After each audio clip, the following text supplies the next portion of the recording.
In the small village of Ileku, where two wives lived under one roof, peace was as rare as rain in the dry season.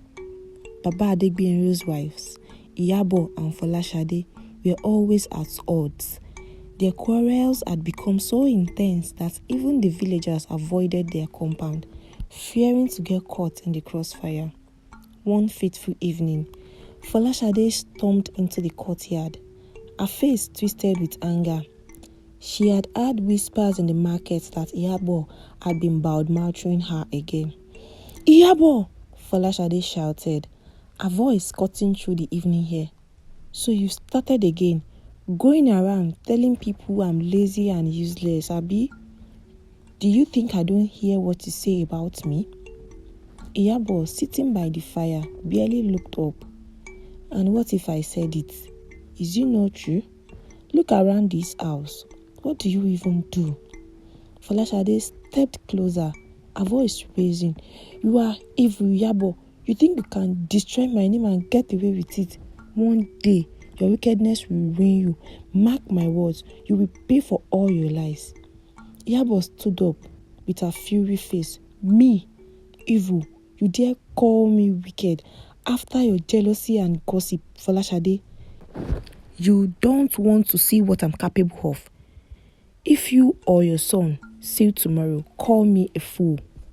Her words sent a chill through the courtyard. Even Baba Adegbenro, who has been sitting quietly by the doorway, looked up in shock. The neighbors who had gathered to watch the fight became murmuring, "Ha, this one is serious again, no." "These Iyabo words are not ordinary," they muttered. The next morning, Folashade's only son, Ayo, woke up and started crying. Mommy, my stomach." By afternoon, his stool turned watery and his little body burned with fever. Folashade's heart sank. "Ayomide, my son, what is wrong with you?" she cried. She tried giving him some herb she heard in the house, but nothing worked. His condition only grew worse. Meanwhile, Iyabo watched from her corners, her hand folded. At first, she felt a small spark of satisfaction. That sounds right, she thought. But as the hour passed and Ayo's cries grew weaker, unease crept into her heart. The villagers, however, were quick to connect the dots. "Didn't you hear what Iyabo said yesterday?" One woman whispered to the other. "Now look at the boy." By the second day, Ayo's illness has become the talk of the village. Iyabo had bewitched him, Our words were so strong that yesterday. Folashade, desperate and grieving, pointed an accusing finger at her rival.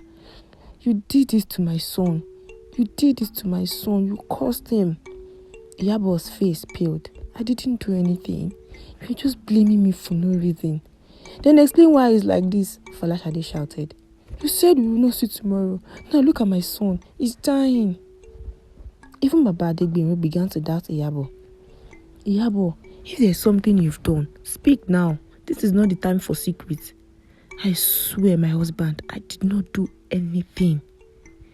Iyabo protested, but her voice was shaking. She began to fear her own words. Could her anger really have caused this? Folashade, refusing to believe the sickness was natural, took Ayo to several herbalists. Even one gave her different leaf and concoction, but nothing worked. Ayo's condition only worsened, and the whisper in the village grew louder. It was until Mama Tolu, the village nurse, visited the compound that the truth came out.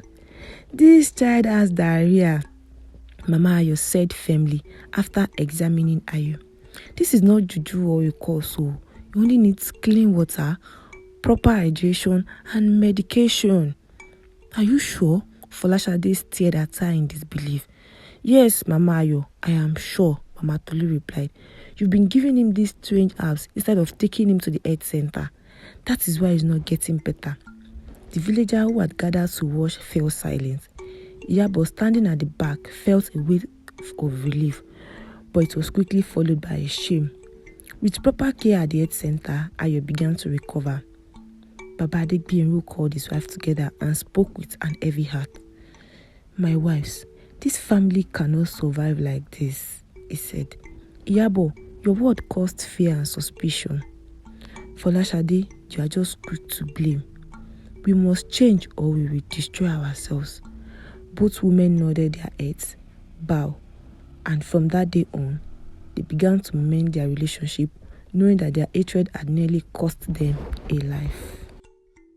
In this story, we have learned the importance of seeking the advice of an health professional when we are faced with any health challenges, especially for children. And we also have to note the signs and symptoms of diarrhea in children, like fever, like stomachache, and watery stool. Especially when the watery stool have passed 24 hours, you have to take your child to the nearest health center. If you enjoyed this story, please share, like, and subscribe. See you in my next video. Thank you.